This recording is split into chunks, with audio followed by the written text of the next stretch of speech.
Good morning. Again, it is wonderful to be here with all of you. Thank you so much for your participation this morning. All of the month of November, we are focusing on our priorities of faith, connection, and well-being for all. Underline, bold, capitalize, whatever you want to do, for all. And so we're looking out beyond this building, at our community, at our city, and what it means to be a church in the city. And what it means, last week we talked about what does community mean for you? What does well-being look like for you? What might it look like for someone else who is living in an entirely different neighborhood, a different part of the city, maybe speaks a different language, maybe they have different issues in their own lives that they are dealing with, age-related or education or whatever it might be. And that's part of what we're bringing to this Sunday as well. We're talking about the holistic approach to helping to create community well-being for all. That we can't, if you heard me at the early service, we can't just pull out one element like housing affordability and try to fix that and think that we've fixed the whole ball of wax, because everything is so integrally connected. And there's so many different parts of it. There's healthcare, there's food insecurity, there's education, there's transportation, and the list could go on. And so today we have a panel to help us look at some different parts of that. And then towards the end, we'll also let you know what's coming up the next 2 weeks. But all of this month, we are doing a food insecurity drive as well. And you'll notice the 2 bins at the back corners of the room. We invite you to give the message to all the people that you know that come here that aren't in the room at the moment. We would love for you to just fill these bins every Sunday with food, staples, non-perishables, and no glass containers, but rice, pasta, peanut butter, tomato sauce, canned vegetables, low salt, if possible, all of those kinds of things. And then we will distribute the food that is raised this month. Part of it is going to the emergency pantry, Lydia's Pantry, over at Galilee Ministries on Central Avenue. And then the rest of it is all going to Nourish Up. And Tina is going to be talking about Nourish Up in just a moment. But we would love to have these bins full each Sunday. So please bring all of them that you can. And we usually just do our diaper drive on the first Sunday of the month, but we also have Avery here from the diaper bank, and we would love to have you bring diaper period insecurity products as well. So just bring all of that with you each Sunday and drop it off. We want to start with acknowledging that tomorrow is Veterans Day. November 11th is Veterans Day. I saw one of our parishioners walking in just a little bit ago in his Marine Corps uniform. We just want to honor and acknowledge any veterans who are present with us or online. If you are a veteran, if you're here, would you stand up? Am I the only one? Yay! All right, thank you. Thank you for your service. We have a lovely prayer in the Eucharist services today for all the men and women who have given of themselves in the military, and we greatly appreciate what that has meant for you in your life. So, we start with introductions. I'm Joan, one of the clergy here. I think most, or if not all of you know that. And I have the distinct privilege and pleasure of working in outreach and mission, meaning I spend most of my, not directly priestly functions, looking at our community partners and working with them. And when I'm doing that, I get to work with this wonderful person right here, and I'm going to let you introduce yourself, and then we'll introduce these folks. I'm Laura Konitzer. I'm the Director of Outreach and Mission, and my primary role is to connect with our community partners in outreach and be kind of a conduit between our partners in the city and our folks here at Christ Church. And that would be to connect Christ Church parishioners with volunteer opportunities, but also to make the church aware of the challenges in our city and hopefully provide ways to learn about those challenges, provide opportunities for action, and also advocacy. So it is a great privilege to do this work, and I've loved doing it for 7 years. Great. Immediately to Laura's left is Sil Gonzo, and she is the founder and executive director of Our Bridge for Kids. She moved here from Argentina in 2003, so she's a longtime resident compared to many of us, but we are so grateful to have you here today, Sil. In 2010, she realized that there was a gap in culturally responsive educational and socio-emotional resources for newly arrived families, of which we have many in Charlotte. So she founded Our Bridge, which is a healing a healing-centered, non-faith-based organization that supports the acculturation, education, and well-being of thousands of immigrants and refugees. They have out-of-school programs, and they provide wraparound services for families, and you'll probably hear that term today, wraparound services, and find out more about it, in families' first languages. So welcome, Sil. We're so glad you're here. Thank you. Thank you so much. I'm very, very happy to be here and to see many familiar faces too. I'm very glad to be here and to share the stage with these amazing community partners. Thank you. I didn't get you and Avery a heads up, but what's your favorite part of what you do? Oh, okay. What's my favorite part? Yesterday, I mean, the events and spending time with people and the kids. I feel like it's one part of my job that I don't get to do as much anymore. When I started, I worked with the kids every single day, like driving and planning and talking to parents. And as Our Bridge started to grow, we grew in our team and we hired amazing people. I don't get to have that, relationship as close anymore. But yesterday we had this amazing event, a health fair, and I got to play and I got to meet people and talk with neighbors, and it's just amazing. That kind of, shows you again why we do the work we do. That's neat. Thank you so much. Thank you. To Sil's left is Chuck Jones. He is the executive director of Commonwealth Charlotte, and he came to that, about 7 years ago, I guess, after 33 years in business, in advertising and marketing. And he has been a resident of Charlotte since 1987, so he cares deeply about this city and its people and its future. And we welcome you, so thank you. What is your favorite part of working in Commonwealth? Well, thank you for having me again. My favorite part of working at Commonwealth is that when you work with someone and they see that small incremental changes in their lives can result in large dramatic changes in the future. And there's a light bulb moment that a lot of our clients go through that, hey, I don't have to feel hopeless about finances. I can actually feel hopeful because there's good information out there and there's someone who can help me through that. And when you see that light bulb moment, it's a great thing. That's cool, thank you. And Chuck also has helped greatly in the establishment of The Rock, Rebuilding Opportunities in Construction, which has been one of our partners for about 6 or 7 years now as well. So. I didn't do much there. All I did there was let Darren go so he could do it. Well, there you go. Sometimes that's the gift. So thank you. Seated to Chuck's left is Tina Postel, who is the Chief Executive Officer of Nourish Up, which many of us came to know as Loaves and Fishes, but about 1.5 years, 2 years ago. And Friendship Trays. And Friendship Trays, thank you, and the merger of those two.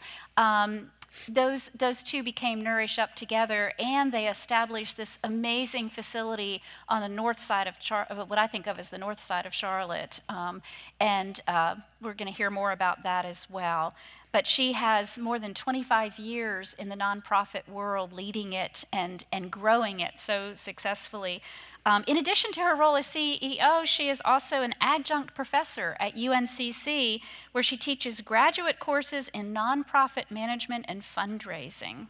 And she was previously the CEO of the Billings Family YMCA. So welcome, Tina. Thank you. And what is your favorite part? I'm sorry. Oh, it's all good. Thank you so much for having me. It's a pleasure to be here today, and I'm so proud to be here because Christ Church is such an amazing partner of Nourish Up, formerly known as Loaves and Fishes Friendship Trays. I would say my favorite part of being at Nourish Up is that honestly, it's as simple as it sounds. Feeding people feels good.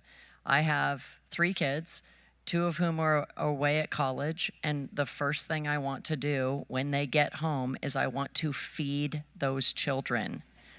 It feels good to feed people. My mother growing up always made us our favorite meal on our birthday. We got to select the meal that she made. And so every day that I show up at Nourish Up, there are 400 families that very evening that are going to be able to break bread with one another, and 500 homebound individuals who are getting their midday meal through our Meals on Wheels program. So you can't have a bad day when you are feeding people. Oh, I love that. Thank you. Thank you. And to Tina's left is Avery Payne, who is the branch Greater Charlotte Branch Director. Yes. Thank you. I was missing the word director for some reason, but I appreciate that. Many of you know that we had the idea, Mark Arnold actually had the idea after hearing one of our Faith Forum guests of wanting us to provide diaper, period, and incontinent products on a regular basis. But until a few years ago, there was no way that we could do that efficiently and get it out to all the places that they should be distributed. And lo and behold, the North Carolina Diaper Bank came to Charlotte, and Avery became the branch director for that. And he brings his experience of a number of years of nonprofit work and management to it. He is a Charlotte native, so he's coming home again, and we are so grateful that you were here. What is your favorite aspect of the Diaper Bank? Yeah, well, thank you for having me so much. I really do appreciate it, and we're very appreciative of all the support that Christ Episcopal Church has provided us with the Dignity Drive over 2 years now, I think. You guys have been helping us. You guys have raised over 20,000 items over the past couple of years, so kudos to you guys. I'd say my favorite thing about working at the Diaper Bank is, like you said, I'm a native of Charlotte. I grew up in a zip code where there was a concentrated population of low-income immigrant refugee families, and so seeing that growing up, benefiting from different nonprofit services. As I grew up, I wanted to dedicate myself to giving back to the community that gave to me, and so Diaper Bank of North Carolina allows for me to do that, and it allows for me to tap into my nerdiness and learn a little bit more about some kind of basic need, and it's been great. Yeah. Cool. Well, welcome to all of you. We are so glad you are here. And we are not only glad you're here, we are so glad that you are leading the efforts that each of you is leading in this community to help make a difference. So one of the things that we've talked about, and I mentioned a few minutes ago, is the idea of intersectionality, where there are many things that come together in kind of a nexus, that you can't extricate one element of the issues for our most vulnerable neighbors without addressing many other issues. And that's why we have this selection here of people with financial literacy and education and feeding and health care in all that they do. And we're not limited to that, but we couldn't fit any more chairs on the stage and still talk. So we just want to bring that to people's mind, that there's this sense of facing things holistically instead of siloing and in trying to address problems individually. The idea of, and I think some of you do this in collaboration with some other organizations, but talk to us about the idea of wraparound services. What might that mean? And whoever wants to speak. Yeah, thank you. So for us, we partner with organizations to get all of our items out of the door. So Nourish Up is actually our biggest partner organization that we have in the Charlotte area. And for us, what that allows for us to do is it allows for us to connect, like you said, connect resources, right? We know it takes about 90 minutes on average for a family to get to one service, finish, get to the next, and finish that service, right? And so by connecting resources, what we like to say is that it allows for us to give families a little bit more family unit time, which they often have to sacrifice going from one place to the next to get these essential items. And so in partnership with Nourish Up, families are able to get food and diapers, right? With some of our other partner organizations, they're able to get diapers and clothing, or diapers and financial assistance, or we have a partner in Caring CIS Charlotte, with their Safe Journey program, which supports teen moms, trying to help them figure out what their next steps are after leaving school and starting their life, helping them get enrolled in benefits, helping them just a bunch of different things. And so when we partner with organizations, we want to make sure that they're serving populations that are unique, because that's just one more resource that a family's going to have in addition to getting diapers. So. And CIS is Communities in Schools, which is another partner of ours. We work through them at Rama Road Elementary. So anybody else want to talk about wraparound? Well, I would add that, again, we're very grateful for the diaper bank and that partnership. I'm, not to speak lightly, but I'm very glad that I am only the food lady, because, there are some big housing issues here in Charlotte. Sorry, it's probably one of my children trying to call me. I'm glad that I'm only the food lady, because there are much bigger problems that people are facing. But with that being said, food and food insecurity, hunger, is merely a symptom of a much larger problem that a lot of the families and individuals that we help are facing. And so we are not looking for repeat customers at our pantries and our grocery home delivery program. We want to give them a hand up instead of a handout, and we want them to not have to return to us. We want them to be able to shop at their local Food Lion, Harris Teeter, Publix, Lidl, Aldi's, you name it. And the way that that happens is through partnership with other organizations. We have social service coordinators on staff when we see people that are repeat customers coming back time and time again and they're having issues. We try and be a baton pass and get them connected to other services, whether it be housing partners, whether it be government programs, whether it be help at CMS schools, whether it be healthcare in need.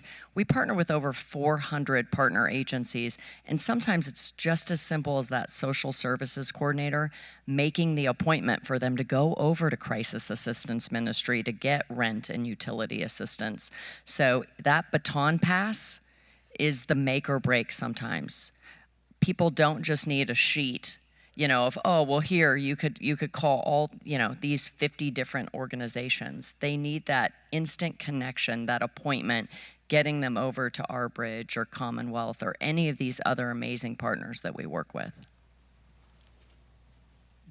Yeah, I would say the same thing. I can't agree more. We work in financial instability, and so financial instability ends up being very much a foundational piece of what everyone's going through in every organization that we partner with.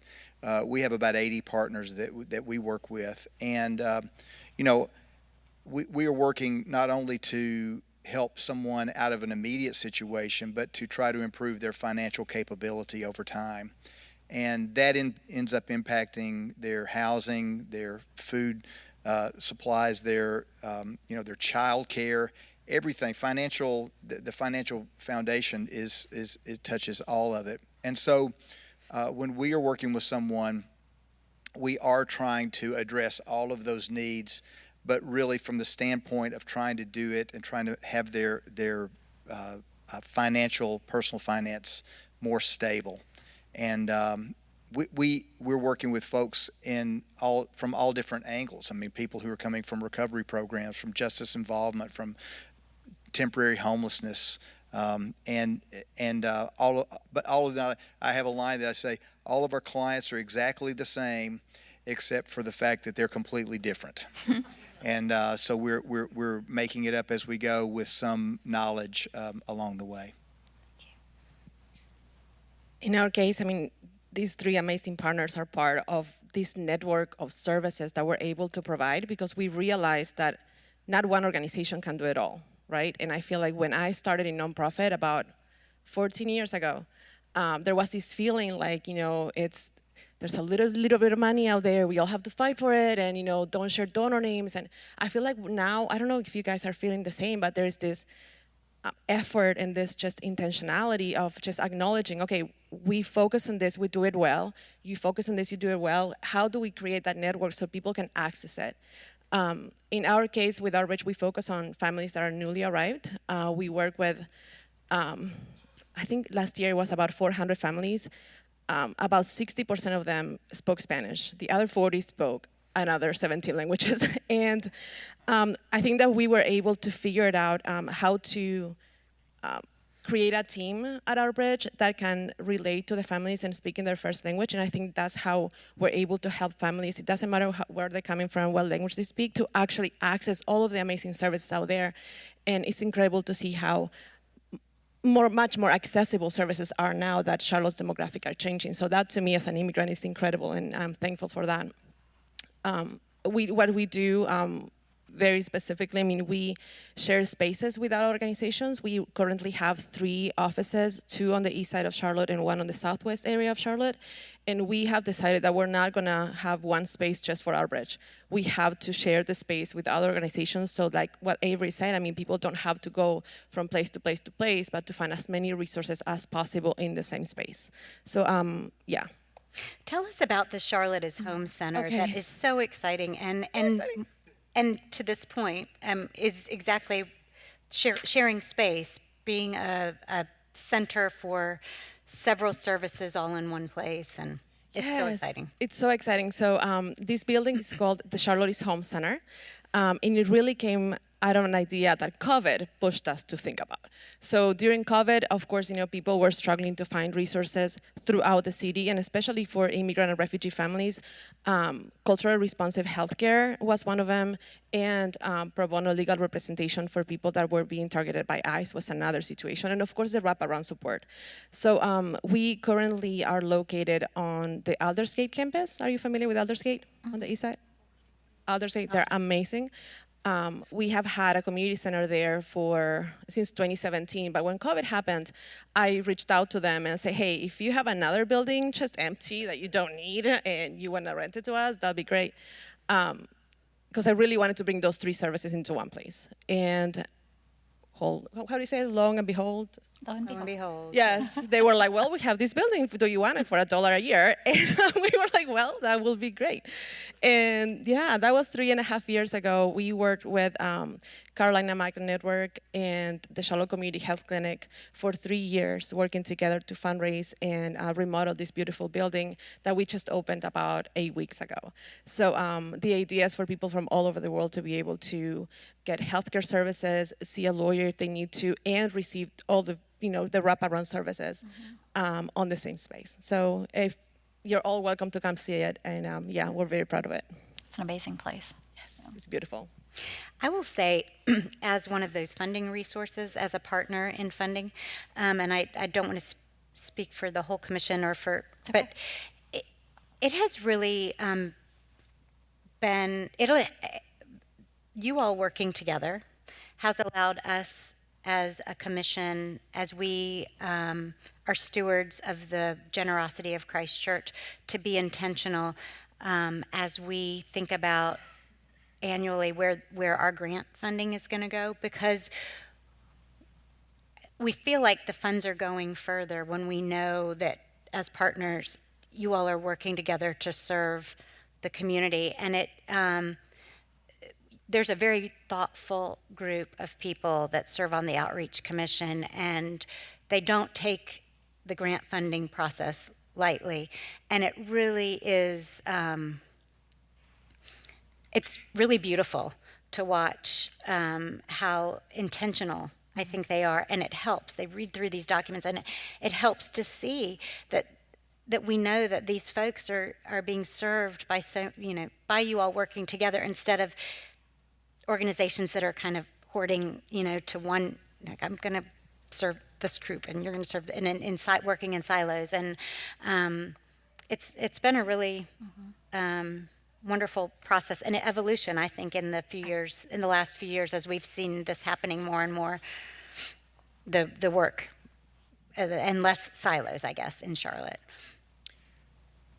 One thing I would add to that, I would say about that, is that there is, in our individual lives, if you think about your individual life, there are so many components of that, and you manage all those components, but you don't manage them alone. And so when you're working with someone who is underserved, they have all those same components, but yet don't always have the resources to do that. So if you try to be the one-stop shop, you're going to fail. But if you say, hey, there's a food insecurity here, well, we can work with Nourish Up. There's these things. That's the only way I know how to do it. I don't know how to do it any other way, because it's too large if you don't do it that way. So thank you for that. I think Laura and I have both been getting this sense over the last 5 years or so of just how much this city is moving from a sense of competition almost between the hundreds of nonprofits that are here to one of collaboration. And it's just so amazing and rewarding to see that happen. And I just have to think it's so much more fruitful for our neighbors in need for that. How about you talk about storytelling? And Well, we know that stories are what connect us as a community, and I think we need to be telling more stories. We've heard a lot recently that we have a lot more in common than we do than we don't, and it's not until we realize that we're all part of this big puzzle and we're all a piece of it that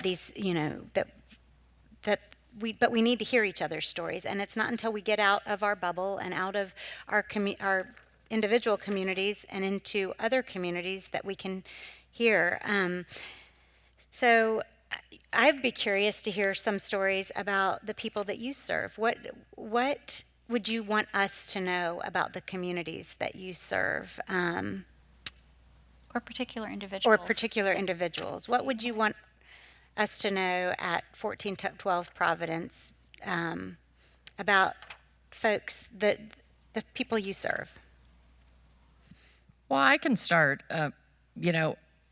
One of my main jobs, in addition to feeding the masses, is to fight the stereotypes of who's hungry in our community, and that seems to be a constant battle. Even, my son used to tell his friends, they'd be like, "What does your mom do for a living?" And he would say, "Oh, she feeds the homeless." And I pulled him aside one day and I'm like, "Seth, you know that that's not what I do, right?" And he goes, "Yeah, Mom, I know. It's just easier to explain it that way." Because oftentimes when we think about a hungry person, we might think about a homeless individual. And there certainly are people who are houseless that are struggling with food insecurity. But I will tell you, the vast majority of who we serve at Nourish Up are not houseless individuals. Many of them are seniors on fixed incomes, families, many of whom are gainfully employed. They are just struggling to make ends meet. Half of whom we serve are children and seniors. And so we fight a lot of those stereotypes. It is not the panhandler that you might see on the side of the road holding the sign that says, "We'll work for food." There are people that looked just like all of us here in this room. When we looked at merging loaves and fishes with friendship trays, I actually wasn't doing that with the intention of merging. I was trying to rip off and duplicate friendship trays Meals on Wheels delivery model, because I knew we needed to deliver groceries to people who couldn't make it to one of our pantry locations. And so one of my favorite stories, even though it's heart-wrenching, is that I was delivering a meal to a homebound individual, and I had 3 small children run to the door, and they were so excited that the friendship tray lady was here, the friendship tray lady's here. And so I gave these 3 small children this meal for their grandmother, and I felt kind of like queen of the world, because I had 3 teenagers at home that don't greet me like that when I show up at the door. And so I gave them grandma's meal, and I walked back to my car, and I was feeling pretty proud of myself. And then I burst into tears, because at that moment I knew that those children weren't excited to see me. They were excited that I brought a meal that their grandmother was probably going to share with them. And I knew at that moment that I also had a warehouse full of milk and apples and oranges and all sorts of other food that I could have brought for this family in need, and that this grandmother didn't need to just share her meal. We produce enough food in the United States to feed absolutely everybody. You know, you mentioned that it's Veterans Day tomorrow. Do you know that out of all the people that we served last year, we served 4,200 veterans?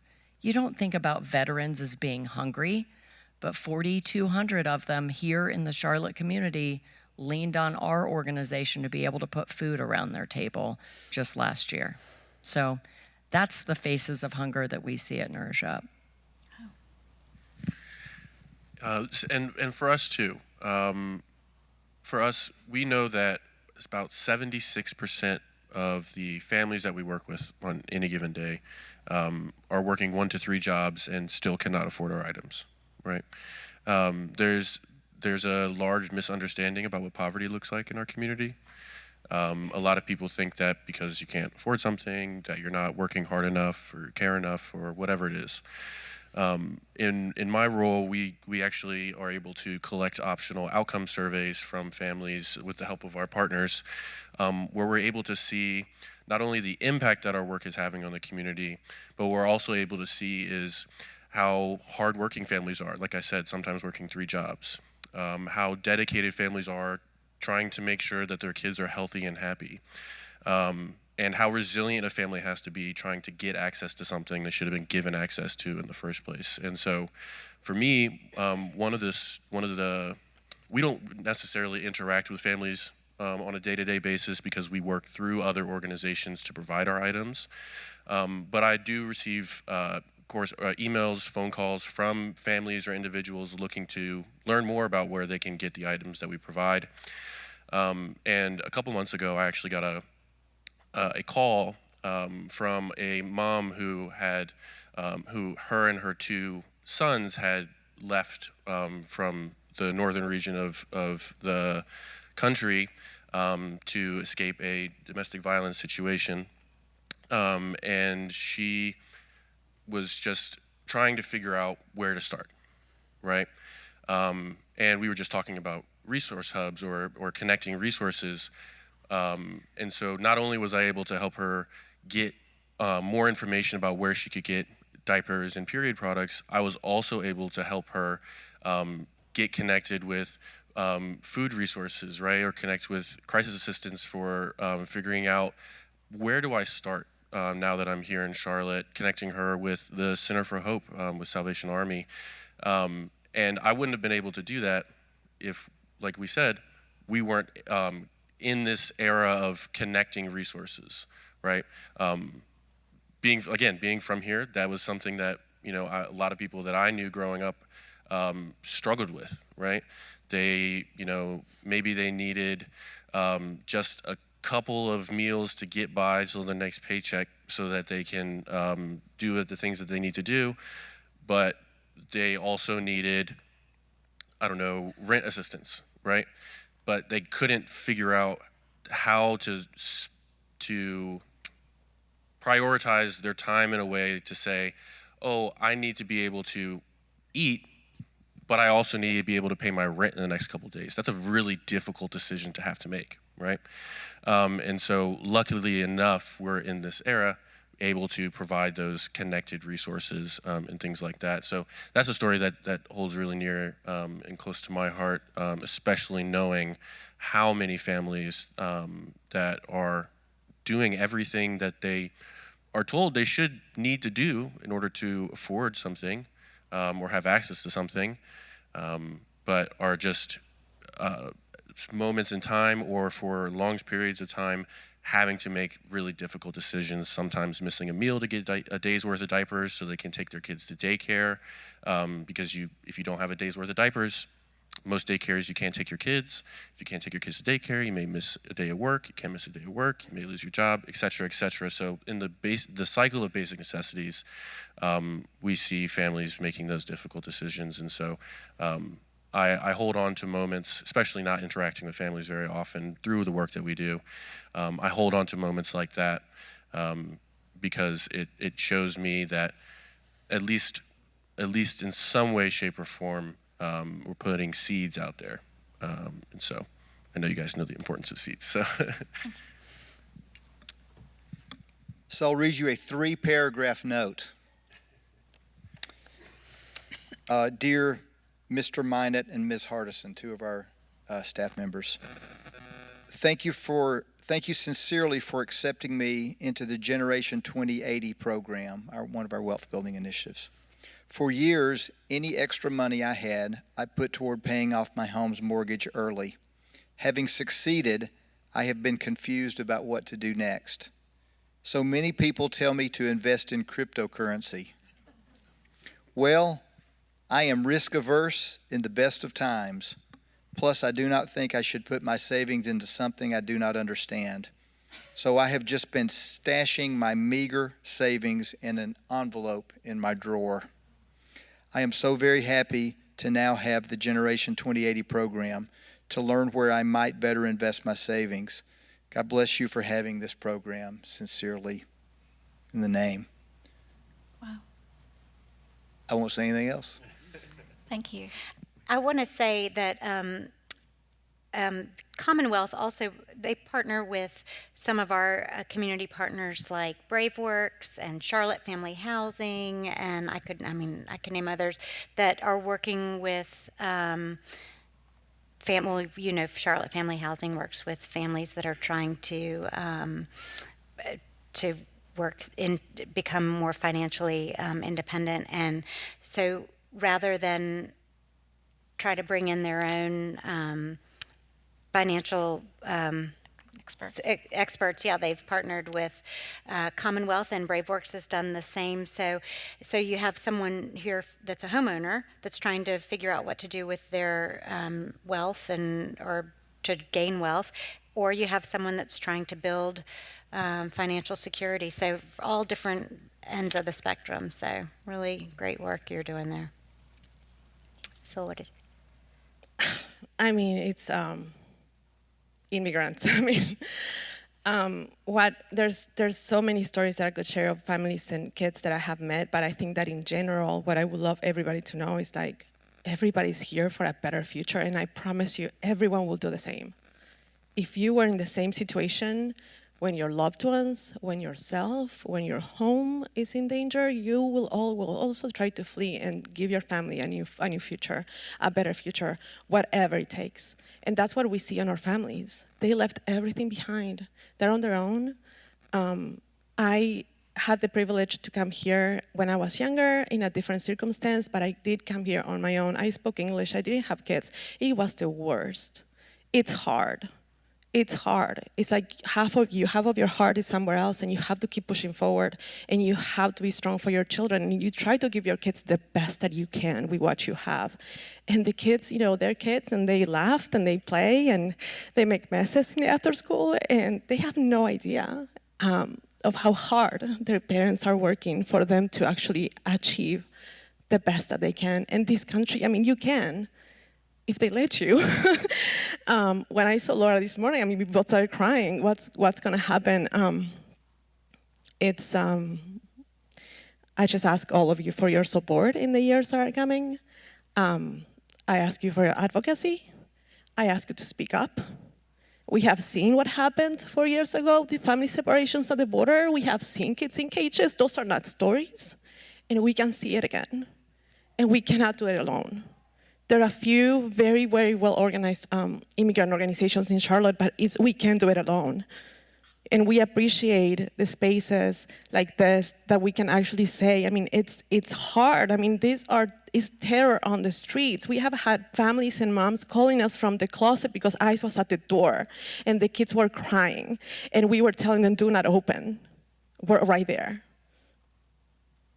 So I need you to be strong, and I need you to be brave, and I need you to speak up, and I need you to yell, and I need you to be on the streets, because if you are the ones who have the power, and you know this. This is no secret, right? I'm not speaking something that it's unspoken of. You guys can do something way more than we can. We can yell and scream, but our people can vote. And don't get me started, but but it's just like it will take all of us to change the curse of how we are seen. And I feel like it's important for everybody to keep talking about this, especially now. Thank you. Thank you. Thank Oof, you. that felt better. One of the things that all of you have addressed without actually using these same words is something that's integral to our expression of faith as Episcopalians, and that's our baptismal covenant. Every time we baptize a child, and we do that by the droves around here, every time we baptize someone, a child or adult or whoever, we renew our own baptismal covenant, and we promise, we vow to seek and serve Christ in all persons and respect the dignity of every human being. That's part of why we call it the dignity drive when we ask for the products that end up at the diaper bank. But all four of you have so clearly and beautifully talked about recognizing the Christ in another, regardless of who they are, what they look like, what they do, how they sound, what they believe, and respecting that dignity that is inherent in each human being. So thank you so much for the many ways that you live into that, and I'm proud that we can help support that in different ways. I think that also plays into, many of you are aware that the Chetty report had an update several months ago, a year ago, I'm not quite sure how long ago that was. And whereas in 2015, Charlotte was ranked 50 out of 50 in upward mobility among the 50 largest cities in this country, thousands of people moved into action to try to change that because it shocked some of the leadership in this city and county. And the results of that over the last 9 years is that we are now number 38, but out of 50. But that is not reason to sit on our laurels and say, oh, what a good job we've done. We need to keep moving from there, continue the things that we're doing, and maybe branch out into some other things. So leading into that, what do you foresee, in coming? How do we need to grow, or what do we need to keep on doing in order for us to keep making progress, make it more possible for somebody in that lowest quintile, that lowest 20% economically, to be able to move out of that? Broad question. Wow, that's a big question. The first thing that I would say is, and many of you, I'm preaching to the choir, is get out of your bubbles. I mean, I think what makes us great is being a melting pot. And the coolest thing that I get to see we have 41 different pantry locations all throughout Mecklenburg County, and I don't run a single one of them. They're all run by volunteers. And so we have volunteers, people who are not without, that are operating our pantries. They are interacting. Many of our pantries are client choice pantries where a client in need gets to come in and shop for the food that they want, for the food that their kids like, for the food that is culturally relevant, for the food that meets their medical needs. And when a volunteer, somebody of affluence who is not in need, gets to shop alongside somebody who is. And you know what? You know what they talk about? They talk about recipes. They talk about their children or their grandchildren. And there might be in polar opposite situations, but they leave hugging one another.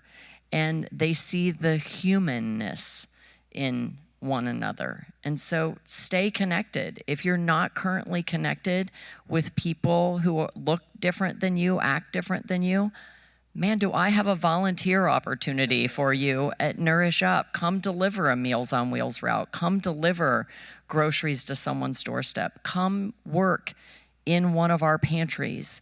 Don't just rely on me or a forum like this to hear stories. Be part of somebody's story. Reach out to your fellow neighbor in need. Feeding people feels good. There's a huge emotional paycheck that you will get by being involved with my organization or any of these incredible organizations. So thank you for coming here and sitting in a chair today and listening to us. But man, be part of the miracle of connectedness. We have a great community, so stay involved. shameless plug here. We have got a long time friendship trays ministry at Christ Church, a route that has been served for, long before I was here. And if you want to be a part of that, you can reach out to me and we can hook you up. It's good stuff. And it's always a good day when we go and volunteer at Nourish Up. Also, if you want to see something spectacular, go out and visit their new Hunger Hub.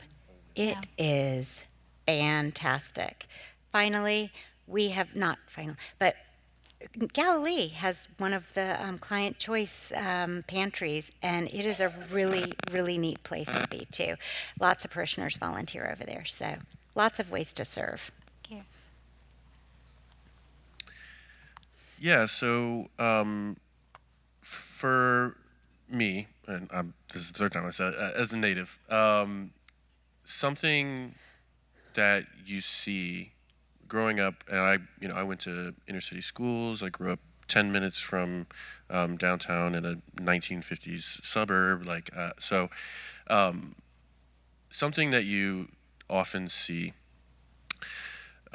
is, despite changes in different statistics and things like that, you often will see families still struggling with the same issues. And for us, we've seen that. We have been doing this work across the state for over a decade. And what we've seen in the past 4 years is a 2,000% increase in requests for our supplies. In the Charlotte area, we distributed about 400,000 diapers last year. It was 4% of the need that we saw in Mecklenburg County. Wow. When it comes to the economic mobility that we see families, that number that I was telling you earlier, the 76% of families working 1 to 3 jobs, that number is actually still going up. And so being a part of that solution, like Tina was saying, is coming out and supporting, or just talking about the work that we do. When we have volunteers, if you're interested in volunteering, it's a good time. We wrap our items and then get them ready to be distributed out into the community. I like to have it nice and fun with music and Good everything. music. If It's you're always interested. good music Great at fun. both places, actually. Yeah. Both places. But yeah, come out and when I have volunteers, oftentimes I'll tell them when they leave for the session, tell at least one person about the work that we do, right? That one person could tell 10, that 10 could tell 100, that's 100 could tell 1,000. That's that many more people that know about the support that we provide, and it's that many more people that would be able to support the families in the community. And so if you don't remember anything that I say, I definitely would love for you to remember the fact that, just like Tina said, go out there, have these conversations, go learn about a service in the community, take ownership of your ability to support others in the community. That, for me, that's why I got into this work, right? I got into this work because I saw how support provided by the community was impacting me and the people that I knew, and I wanted to get involved in that. I wanted to be somewhat of a silent hand, trying to get people these basic needs, these essential hygiene items for us more specifically. And so it doesn't mean that you have to go into a career of nonprofit. If I'd always advocate for you doing that, if that's something you're interested in. But being a part of it in some way can be just giving to the dignity drive that you guys do. It can be having a conversation. It can be coming out to volunteering, or just having those difficult conversations sometimes with people that you know that may have that misconception that I spoke about earlier around poverty, and challenge it. I think that us holding each other accountable is the best way for us to kind of grow and continue on. And so, yeah, that's what I have to say. So, thanks for that. I love that. I'm not a native like Avery, but I like to tell people I moved to Charlotte back in the 1900s. And and as you said earlier, I ran a business for many years here. And I will tell you something when I did that I hated, okay? I hated the phrase, the system stacked. I really did not like that phrase because I didn't believe it. Having worked in this work for a few years and work, I still don't like the phrase, but there's a lot of the system that's stacked. It's tough for people. It's tough for people, as you've said, working 2 or 3 jobs, getting by. There's approximately 240,000 people in Charlotte who work full-time or full-time equivalent, meaning 2 jobs or more, that make 30 to 50% of the area median income. Now, that's a lot of stuff, but that means that they're getting by or trying to survive on $2,400 take home a month. Just let that sink in for a minute. That's tough. And while we haven't gotten better, one thing, and just one quick thing that happens is gentrification of homes. 2 miles from here are some of the most affordable homes for people who are working in that group that are anywhere. But as soon as a lot is leveled and a big house is put there, then the house next to it, the property value goes up, the taxes go up, the fixed income. It's a system, and I'm not against the system. I'm a benefit of the system. But I would say the same thing. I would say that because you are here, I believe that you have a different view of this than the larger population. But be aware of that. Just continue the awareness of that, because we've gone from 50 to 38th, which is great progress. But if we had started at 38th 8 years ago, we would have gone 38th. We got to be 24th. So it's a relative thing. I'm happy with the work that has been done by this community, but there's still a lot to be done, and just continue the awareness of everything that is still there. Thank you. The work that Leading an Opportunity has been doing since 2017 has been incredible. You're familiar with Leading an Opportunity. They took on the Chetty study and created a report, and they went down into, okay, so why are we 50th out of 50th? And they came out with, a bunch of tenets that I will not pretend that I remember, but there are several tenets that, guide how a city does and how a community does as far as upward mobility. And something that I'm very, very glad that they are doing is they're stopped trying to get us to number 1. Instead, they're trying to support organizations like ours, understanding how the work we do aligns to what the report shows that we need to do to move that needle forward. And that's something that I am really, really excited about. They are working with this, it's called an opportunity compass, where organizations can analyze the work we do and figure out, okay, in which tenants are you working more in, and what impact are you doing towards, those goals. So I think, now that I think about it, it just kind of correlates with the same time that we're talking about when organizations starting working together instead of competing with each other. So now I'm going to call them and say, hey, you're doing way more than you think, because we are actually looking into how what you're doing complements what we're doing, and how can we work better with each other. So I'm hopeful. There's a lot of work to be done, but I think that the data and the resources that Leading an Opportunity is providing organizations to actually do the work is really, really impactful. Great.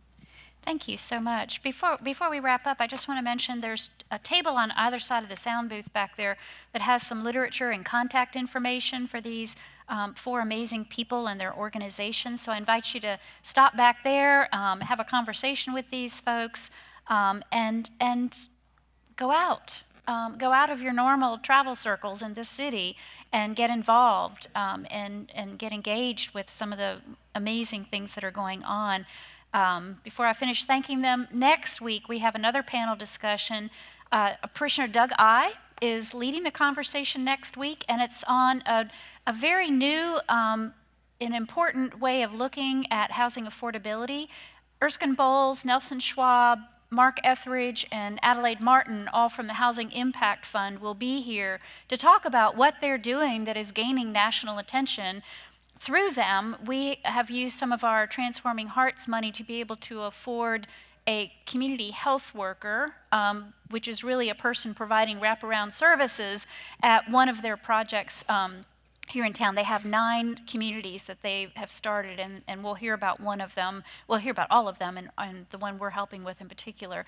But come back for that. On the 24th, the Sunday before Thanksgiving, we will indeed be sitting here in gratitude with members of folks here, parishioners here, who have been part of Becoming Beloved Community, and also some people from St. Michael's Episcopal Church, a historically African-American congregation, and the friendship and the relationships that have developed in the last 3.5 years over that. So come back the next 2 weeks, bring your food for the bins that are back there, and please help me thank these amazing people.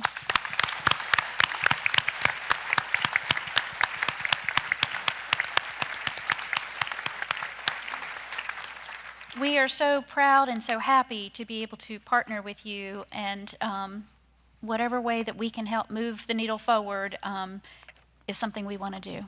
Laura, do you want to add anything? Just grateful for the relationship, and we'll just keep working, rolling our sleeves up. Great. Thank you. And thank you to all of you who are here and who are perhaps joining us online, and all of you who roll your sleeves up in this community. We got work to do. Thank you.